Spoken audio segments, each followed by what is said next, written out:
This week on ANN, Adventist relief workers respond to the worst natural disaster to hit the United States since Hurricane Sandy. Disaster workers also respond to a massive fire in the U.S. state of California that burned more than 4,000 acres. And the church's humanitarian agency delivers aid to affected residents of unprecedented flooding in Macedonia's capital city. These stories and more coming up.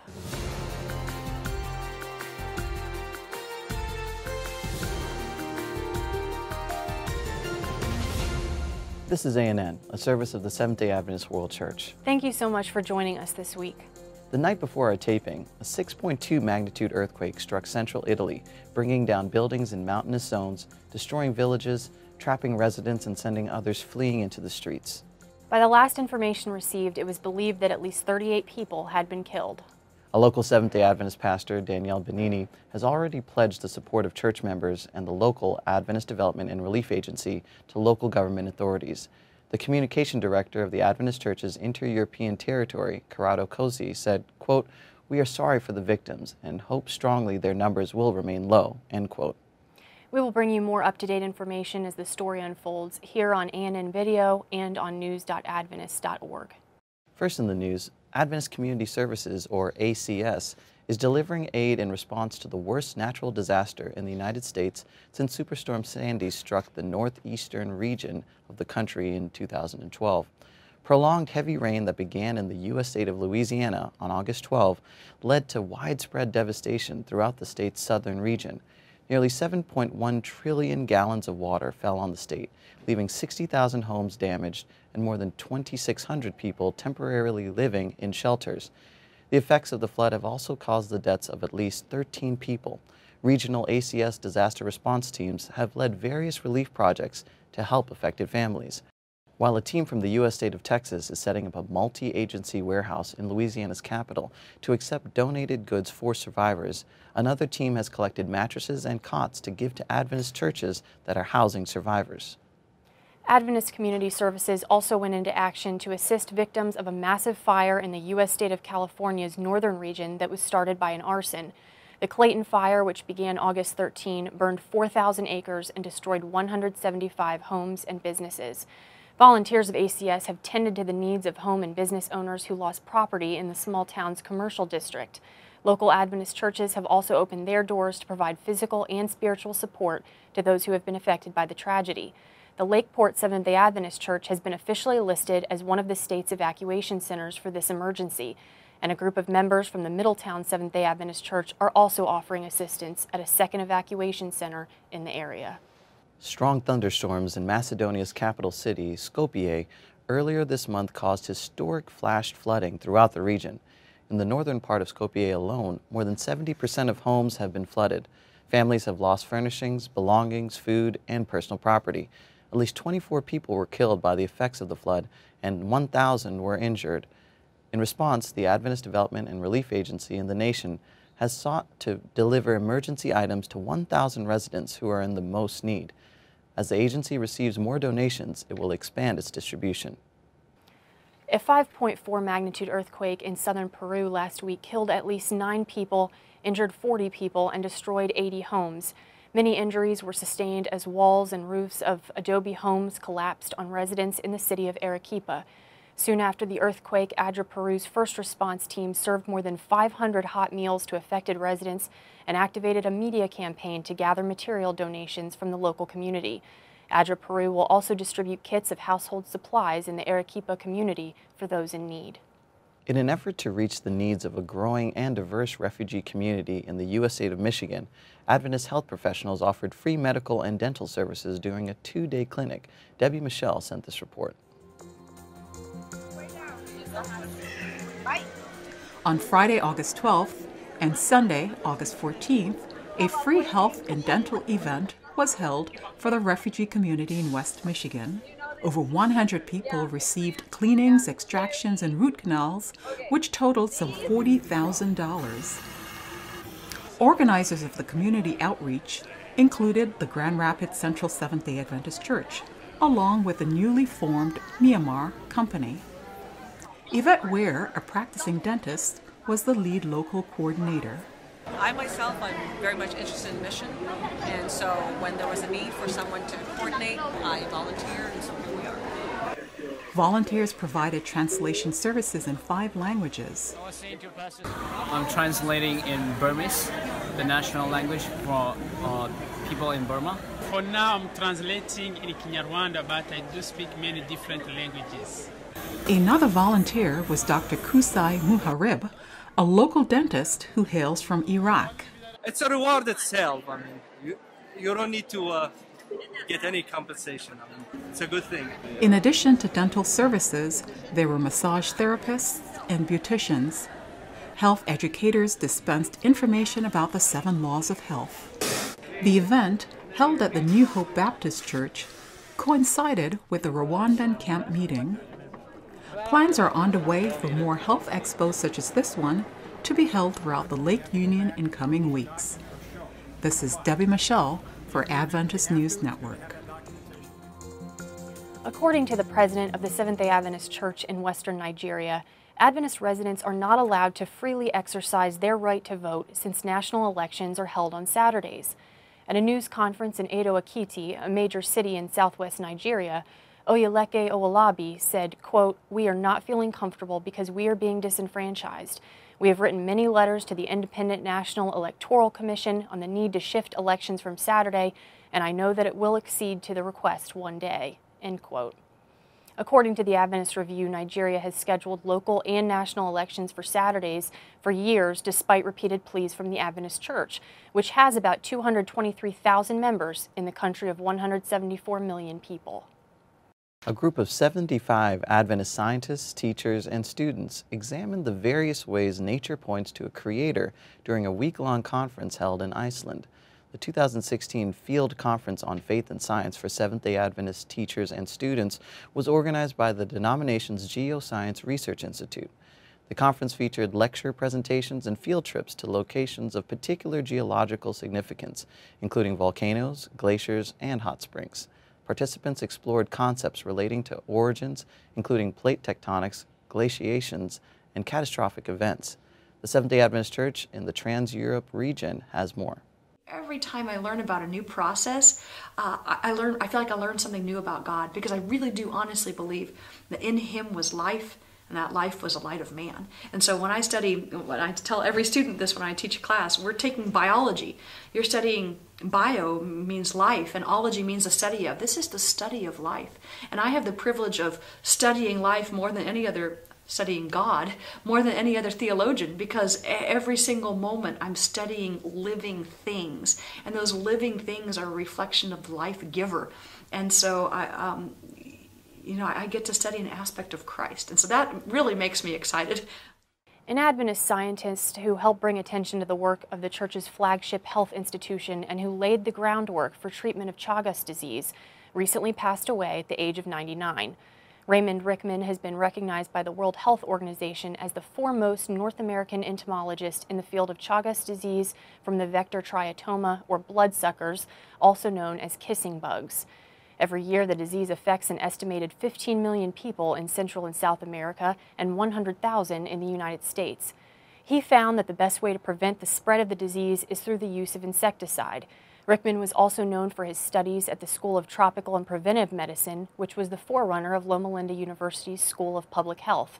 According to Loma Linda's historian, Richard Schaefer, his studies with the School of Tropical and Preventive Medicine are credited with playing a significant role in the prevention of plague outbreak among American soldiers during the Vietnam War. Richard Hart, president of Loma Linda University Health, said, quote, "By establishing a national and global reputation, Dr. Rickman helped begin a long history of research endeavors at Loma Linda. This fit well with our international involvement in mission hospitals throughout the world." The Adventist Development and Relief Agency has also responded to a natural disaster in Nepal that has displaced nearly 1,000 people. The results of heavy rainfall last month caused floods and landslides in 43 of Nepal's districts. At least 102 people were killed and 58 were injured. In spite of various challenges caused by the damaging water, including impassable roads, risk of further landslides, and disease outbreak due to dead livestock, ADRA Nepal has coordinated with local agencies to assist relief aid distribution.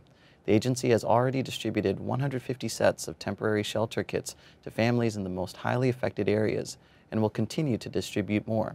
The shelter kits include 1 tarpaulin, 2 blankets, 1 mattress, and 1 rope for each family. Coming up, 800 youth in the Dominican Republic promote the importance of saying no to drugs. But up next, the church's sanitarium in Australia promises to give 1 million servings of its best-selling cereal to residents in need.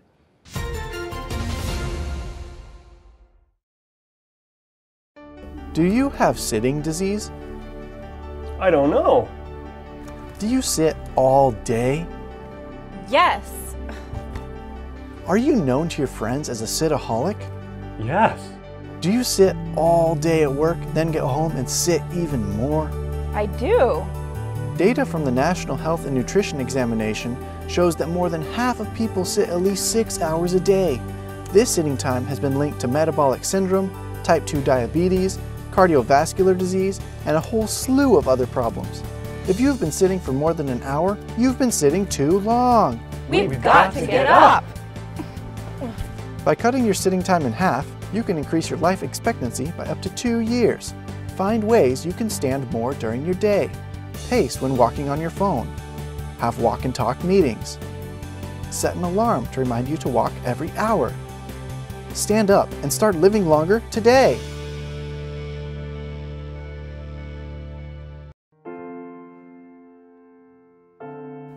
My eyes were closed, and I was waiting for something to happen. My son was dying in front of my very eyes, and I cried out again as I heard my wife praying beside me, God, have mercy on us and save my son.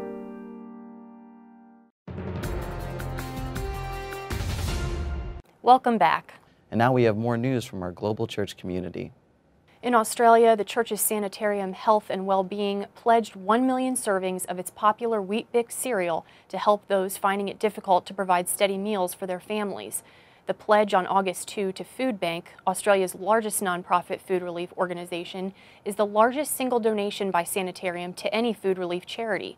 With its donation, Sanitarium showed its support to Food Bank's Food Fight campaign, the month-long initiative that aims to fight hunger in Australia by delivering food relief to thousands of families in need.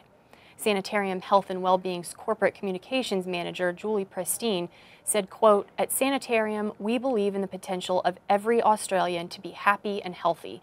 Creating truly nourishing food and caring for the community is in our DNA, and for 117 years we've been committed to making food that is above all else healthy, affordable, and accessible." She went on to say, if this donation can help thousands of Australian families have a better start to their day, then we're on the right track, end quote. Sanitarium has supported efforts to combat food and nutrition insecurity in Australia for nearly 2 decades. When residents of Santo Domingo in the Dominican Republic drove through the city's main streets on August 13, they heard messages from Adventist youth about the importance of maintaining a relationship with Jesus and abstaining from drugs. With the words, "Powerful Youth Committed to Christ," printed on their shirts, more than 3,000 youth from 250 churches held banners promoting the Bible, health, and family unity. The youth also distributed literature and prayed for onlookers and drivers during the 4-hour activity. With the increase of violence and drug abuse in the nation, church leaders wanted to empower the youth with the moral values they need to be strong witnesses in their cities and communities. The organizer for the event, Robert Pena, said, quote, "We wanted to call the attention of our dear youth to stay away from vices and every type of drug out there and allow Christ to enter into their lives," end quote. The day concluded with a praise and worship program for the thousands who gathered in the city's Pabellon de Karate venue. For the first time in the church's history in Vanuatu, French-speaking members were able to attend an Adventist service conducted entirely in French. The service took place on July 16 at the Ernast Seventh-day Adventist Church. While Vanuatu has a high population of French speakers, Adventist services throughout the nation have only been offered in English and Bismillah. During the program, elderly members recalled how they struggled to read and understand their Bible in English and expressed how grateful they were to be a part of a French congregation. The French service demonstrates the commitment of the leaders of the Adventist Church in Vanuatu to have 270 new church plants and 2,000 groups involved in discipleship by 2020. In Rio de Janeiro, Brazil last week, 800 Adventist youth raised awareness of the dangers of abuse through a free hugs outreach activity. The Circuit of Champions program was a part of the church's Breaking the Silence project. The youth had an opportunity to discuss various topics, including alcoholism, child sexual abuse, pornography, violence, and addiction. In addition to offering free hugs to passers-by, the volunteers also distributed printed materials that provided more information about the negative effects of abuse. One of the organizers, Alex Twin, said, quote, "This action is very rewarding for us. Doing this in an unfamiliar place shows that our church is attentive to these global problems." And finally, in the news this week, 60 Pathfinders gained an informed view about the refugee crisis and brainstormed ways their clubs could help refugees in their community resettle and integrate. During a camporee organized by the Seventh-day Adventist Church in the United Kingdom, the Pathfinders completed the ADRA Refugee Resettlement Honor, which was created by ADRA UK for the church's Pathfinder ministry. A Pathfinder honor is a core component of the ministry's curriculum. Individual honors cover a variety of interests from art and music to vocational pursuits and are earned through different requirements. For the refugee honor, the Pathfinders had to first learn more about refugees, who they are, the reasons they become refugees, the journeys they take, and the legal challenges they face. For the final stage of the honor, the Pathfinders will have to figure out how they can help some of the 20,000 refugees who will be resettled in Britain by 2020. Coming up, find out what happened this week in Adventist history. But up next, learn how an up-and-coming pop singer made a decision to fully dedicate her life to God after an unexpected conversation with a nightclub security guard.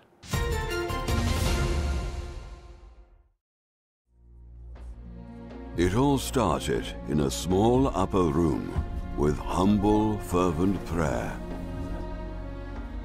Threatened by the authorities and banned from preaching, the church prayed, and two men witnessed with great power and grace.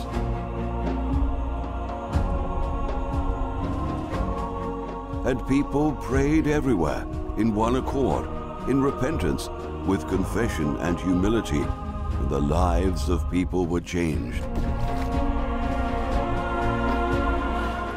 Two men started out on a missionary journey that would turn the world as they knew it upside down.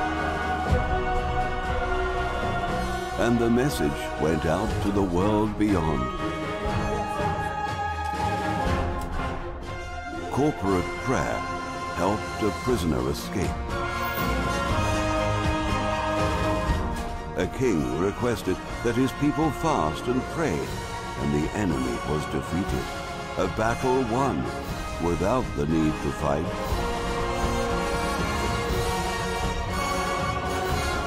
Through a faithful servant and a young queen's faith and courage, a people were saved. Stories in the Bible showing the power of united prayer.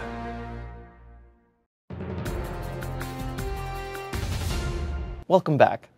Her voice has been compared to Celine Dion and Whitney Houston.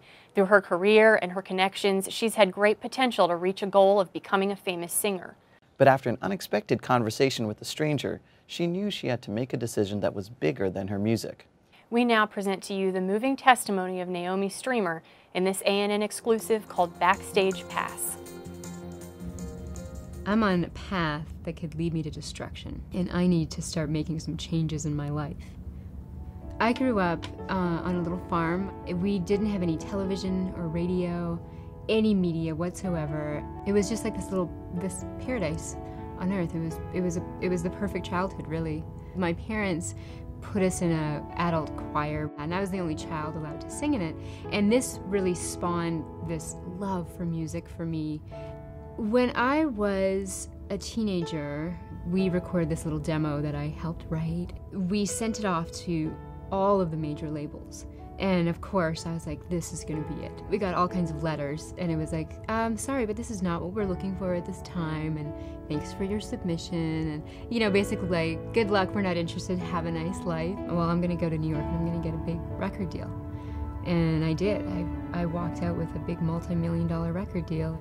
Streamer is a Nova Scotia native with a big voice and an even bigger desire to make her mark. Remember the first time you heard Whitney, Mariah, or Celine?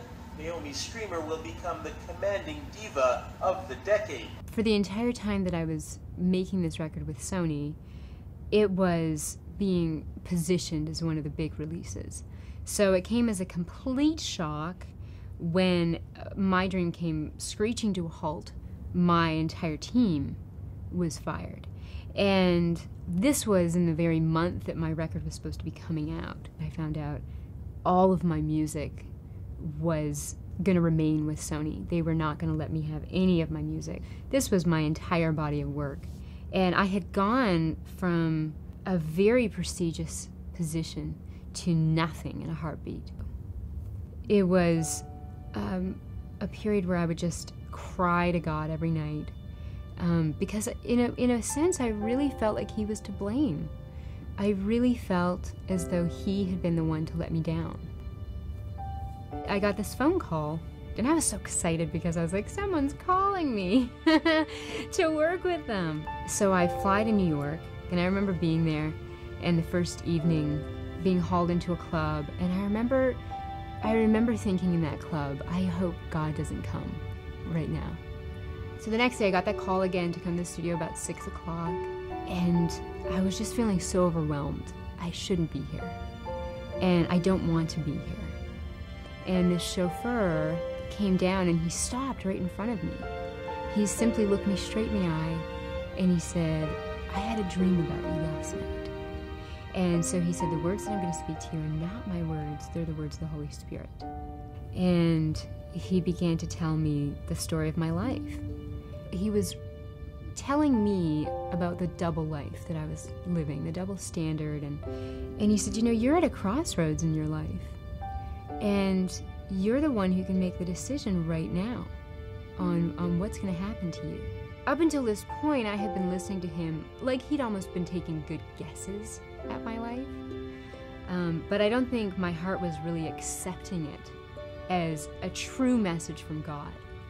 And that all changed when he began to share with me my prayers. And he said, you know, you keep asking God why this is happening to you, and why you continue to climb up to the top of the mountain, and everything you've ever wanted is right there. And all your dreams, you can just almost taste them. And right before you can reach out and grab a hold of everything you've ever wanted, it crumbles into dust at your feet. And you want to know why it's happening, and if it's going to happen again. That was word for word my prayer. And he said, it will continue to happen unless you make the decision right now. And if you can give up everything for God and just pursue him, then all your dreams will come true. And that was it.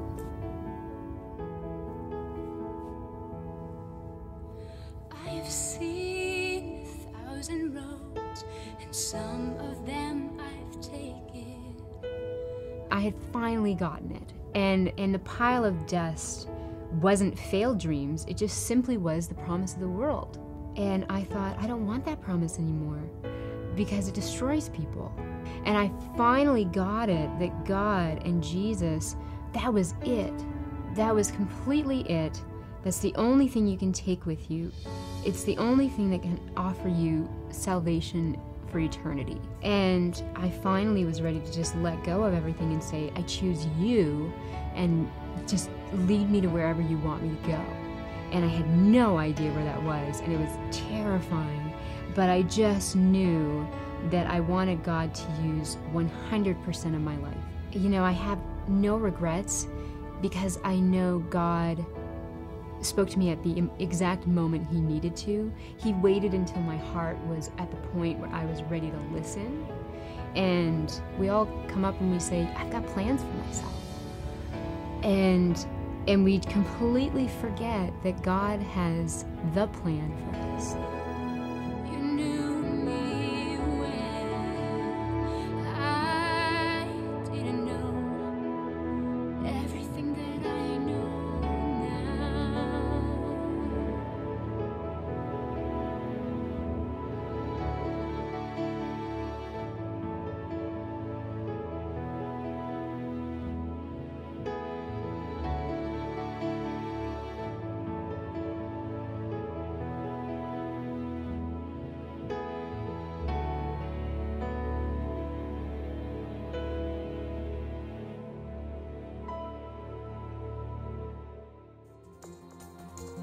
And finally for today's program, let's turn to David Trim for a look at Adventist history.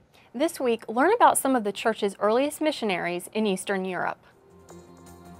This week in Adventist history, we focus on Adventist mission in the nations of the Danube River basin in Eastern Europe. On August 21, 1898, the first Adventist minister visited the country of Hungary. His name was John Hunegart, and he had recently arrived from America, having been sent to serve as a missionary in the Hungarian-speaking regions of the Austro-Hungarian Empire. Hunegart was only 23. He'd been born to an ethnically German family in Russia, but had emigrated to the US as a child. 118 years ago this week, Hunegart arrived in Budapest, where he celebrated communion with the first known Seventh-day Adventist to live in Hungary, a woman by the name of Anna Nagy. She had been converted by L.R. Conradi in the early 1890s in Transylvania, then part of Hungary, but today part of Romania. And she later moved to Budapest. Hunegart went on from Budapest himself to work in Transylvania, but 3 years later, in the autumn of 1901, one of his converts, Michael B. Oz, went to Budapest and held the first evangelistic meetings in Hungary. 25 years and 2 days later, on August 23, 1923, the first Adventist educational institution in Romania, the Institutul Biblic, was founded in the town of Focșani by another missionary born into a German-American family that had emigrated to the United States. Peter J. Geider and his wife Elma, you see them both pictured here, had only just arrived in Romania, but their hard work helped put Adventist education in Romania on a firm footing. Peter Geider was principal of the Institute for 9 years, building it up, but he and Elma were forced to return home in 1932 after the government expelled all American missionaries. The Adventist College was renamed at least twice. Today it is the Institutul Teologic Adventist, or Romanian Adventist Theological Institute, and it's located in Cernica, in the outer suburbs of the Romanian capital Bucharest, and has 150 students. And that was this week in Adventist history.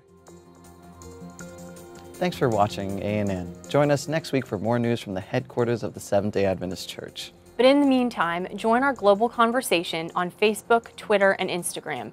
You can connect with Adventists worldwide through more stories, photos, and videos. Visit Facebook/Adventist News, Twitter @Adventist Church, and Instagram @Adventist Church. Our good news for this week comes from the book of Psalms, chapter 149, verse 4. The passage says, "For the Lord delights in his people. He crowns the humble with victory." That's our program for this week, but remember you can always visit news.adventist.org for daily news and videos. Until next time, God bless. Take care.